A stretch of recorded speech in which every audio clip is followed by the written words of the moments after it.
Welcome to The Jump. I'm Rachel Nichols alongside former NBA head coach David Fizdale, ESPN senior writer Ramona Shelburne. Coming up, guys, Paul George and Devin Booker got into a heated argument during the game last night. Paul said afterward he has been the target of more trash talk this season than in the past. Does he still have work to do to silence his doubters? We're going to discuss that. First, though, a lot of sports is binary, right? The ball goes in or it doesn't. It's called a foul or it isn't. Either you win or you don't. There is no gray area. So it's not shocking that over this past weekend, there was a lot of binary talk about Steph Curry, especially if you go back to Friday night when Portland thumped the Warriors by 25. Curry was still Golden State's leading scorer that night, but even he called the evening, quote, demoralizing after making just 4 of his 12 three-point attempts and finishing the game a minus 27. And boy, did that get people talking. Depending on which corner of the internet you hang out on, you heard Steph described as either a martyred saint whose otherworldly trials included roster instability, injuries, and the boxing one, or as an aging, overhyped role player who can't cross the street without a Kevin Durant-shaped cane in his hand. For days, the debate raged, stirred further by some Damian Lillard comments about how, quote, it's different than the past 4 or 5 years for Steph, and that, quote, he's seeing it's tough to get those quality looks now. Of course, if you actually listen to the full interview, Lillard was not remotely taking a shot at Curry. He was making a much larger point about how both for him and Steph Curry, there is sometimes not much you can do when an opposing coach is throwing 3 or 4 defenders at you on every trip down the court. But the Steph is overrated crowd grabbed those Lillard headlines and ran with them so loudly that even Steph himself couldn't ignore all the buzz. By the time he stepped onto the court last night for the bookend of the Warriors' 2-game homestand against Portland, he was determined that things go differently, and boy, did they, as Steph brought out all the tricks. Handles? Yeah, check. Woo! Little reverse up and under there? Yeah, no problem. Yeah, he can just do that, Fizz. And the threes, off balance, no problem. I love it. Catch and shoot. I mean, goodness. I mean, no problem. You talking about one of the 2-time MVPs, Rach. Woo! Woo! Now, it was not the most important game of Steph Curry's career, but it was one of the best he's ever had statistically. And even in a mostly empty arena, there was that other essential part of any true Steph Curry masterpiece, that kind of liquid joy that spills across the court and uplifts an entire team. Like, say, rookie James Wiseman, who racked up his first career double-double. In the locker room after the game, Steve Kerr gathered the team and actually said he was going to give the game ball to Wiseman, pump faking it toward the youngster before then instead sending the ball to Steph. The stunt sent several guys to the floor laughing, and then when they met with the media afterwards, they were universal in their praise, not just for Steph's game, but the way he had handled the tornado of criticism all weekend. I think that was right up there with the majority of them. With the best of them. Just because of, all the talk that's been going around. I could just see, like, Steph has a tendency at times to kind of around with the basketball. There was no around. He came out and everything was shot or attack. Like, and me, I watch a guy's eyes. He never looked to pass once in the beginning of the game. It's crazy. It reminded me of 2K because I used to play with Steph all the time and I used to drop like 60. So just like actually watching it personally, that was phenomenal. And then there was Steph himself making a last dance joke. You the Jordan meme, right? I take all that personally. I don't get frazzled too easily, and very confident in who I am, and as a person, as a basketball player, and there's not going to be anything you can say about me or to me that's going to affect that. It's going to be, that kind of narrative from here on out, and I love it. I had hoped for a brief moment that Steph's performance may quell some of that binary talk online. Of course, that wasn't going to happen. Even as Steph was still at the podium, debate was raging between the I told you so crowd versus the hey, it's just a regular season game crew. Mm-hmm. The truth, of course, is somewhere in the middle. Steph is a generational, truly great player who also does need to figure out this season how to make more of a nightly impact leading a depleted team. It's not a binary problem. And last night's outburst cannot be the regular solution. No one can put up historic numbers every night. It doesn't work that way. But at least for 48 minutes, amid all the talk, it was Steph Curry who had the loudest word. Either the ball goes in or it doesn't. And last night it did. A lot. So, Fizz, you already knew how good Steph Curry was. What stood out to you watching last night, especially considering all the talk? It's tough to even follow Draymond Green. Right? I mean, he hit it on the head. Well, you know your teammates well. When they don't look to pass, when the great ones just say, hell with it, I'm about to show you, you know that they're on a mission. And he was on a mission.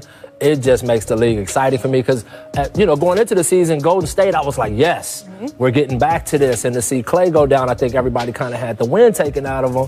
But Steph just reminded everybody that they're still going to be in this fight. And I think the toughest thing and the thing everyone's going to watch is, can he do it at a high level? Not 62 a night, come on, but the Steph Curry level that we've been grown accustomed to. Can he do that on a nightly basis and get his team a chance to get into the playoffs?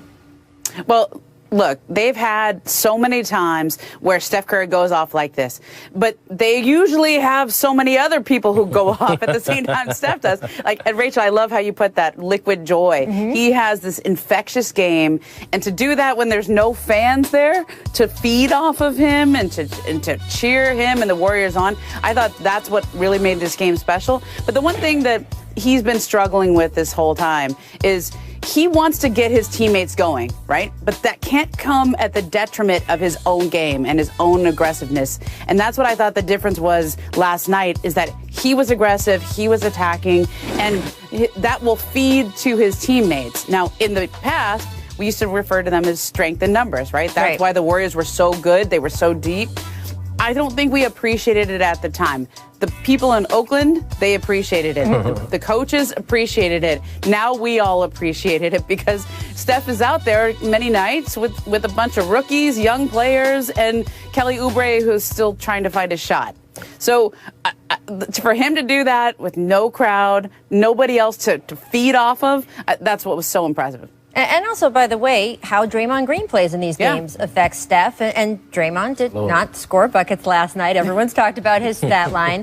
But defensively, the way he played, the tone he set, the way he helped and enabled James Wiseman have that double-double, there is no replacement for this. Draymond Green was Draymond Green last night. And he's talked about needing a few games to get the wind back into him and everything. But if he can do what he did last night, he doesn't have to score a point.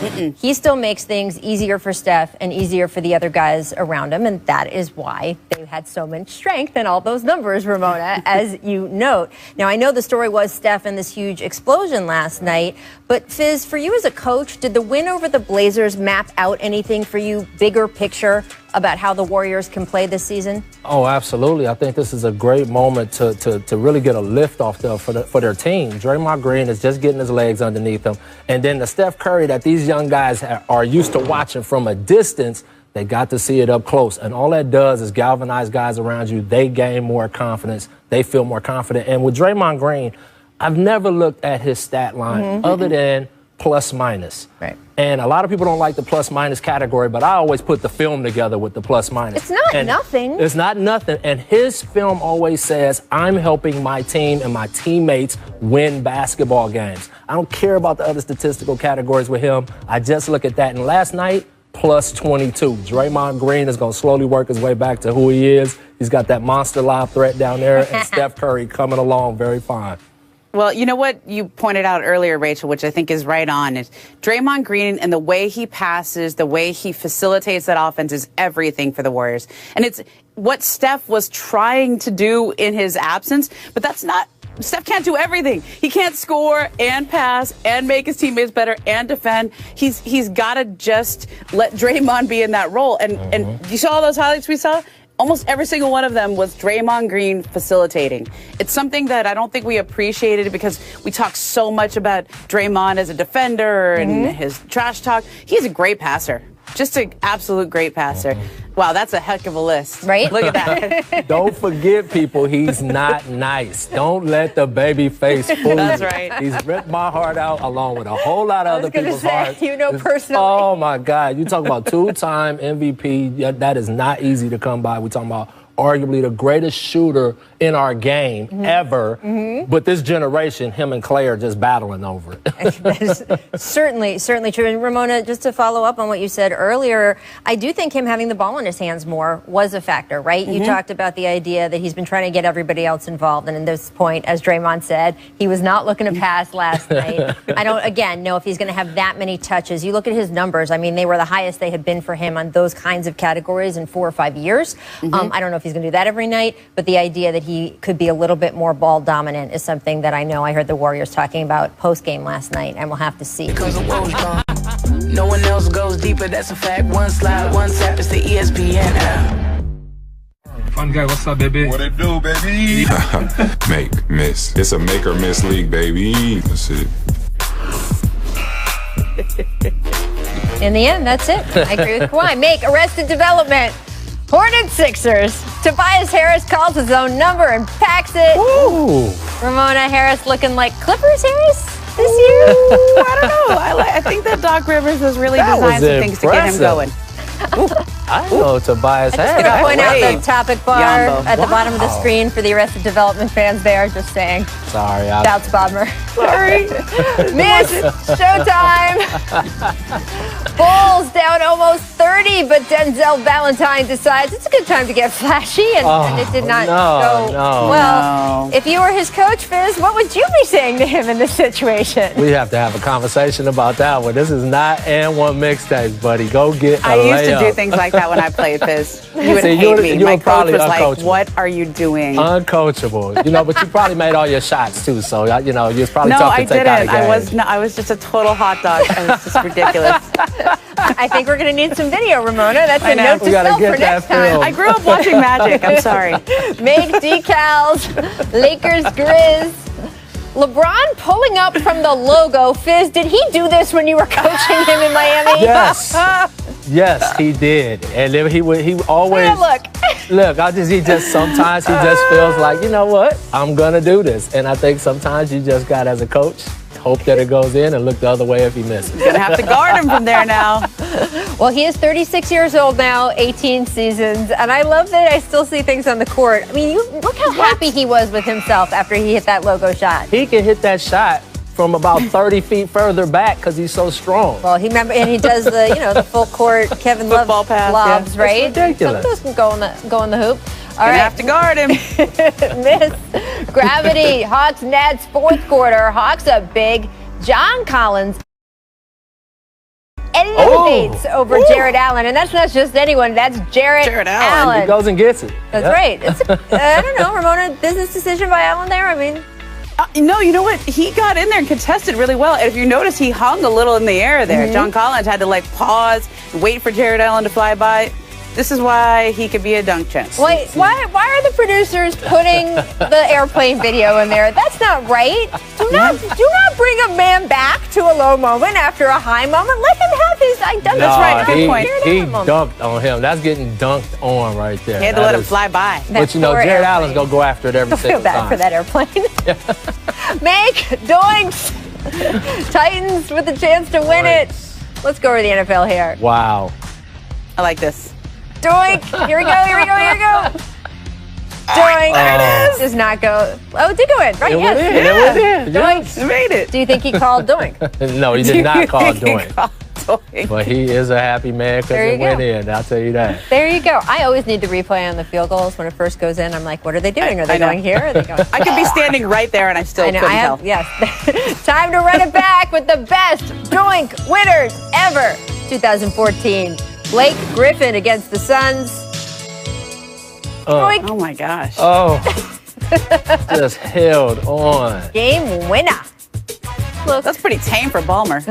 2012. Shooting touch. I know, that's so nice, right? Doink. That is tame for Barber. 2012, KD versus the Mavericks. This was the first round of the Look playoffs. at how Doink. tough that shot is. Boom. See, I think that's touch. Yes, This is that's a touch absolute shot. touch. This isn't a doink. That's touch. Absolutely. And he's the only guy in the league that can make that shot. Use that backboard. 1999, Allen Houston in Miami. That's touch. Can you see little producer Steve in front of the TV? We didn't have that shot also? A Knicks highlight. I remember that right there. It ripped the hearts out of everyone in Miami. That was a tough one. It's a tough spill to swallow. What up, hey? Sorry, Fizz. 86, Ralph Sampson. Historical doink.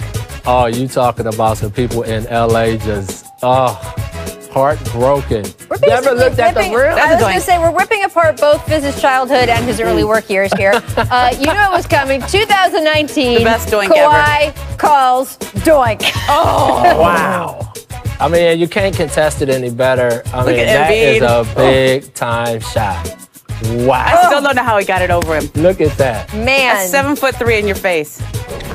The fate of so much. The Sixers that felt some ball pain. had tipped a little bit one way or the other. I'm just saying. All right, coming up next, you will hear Paul George's reaction to this dust-up with Devin Booker last night. Does PG still need to silence his doubters? We will discuss that. But first, here's what The Jump recommends for today. Kevin Pelton ranks the 7 surprise teams in the NBA this season. Head over to the app to see where the Hawks, Pelicans, and Suns rank. After the break, Fizz and Ramona are going to tell me if they're buying the Suns 5-2 start.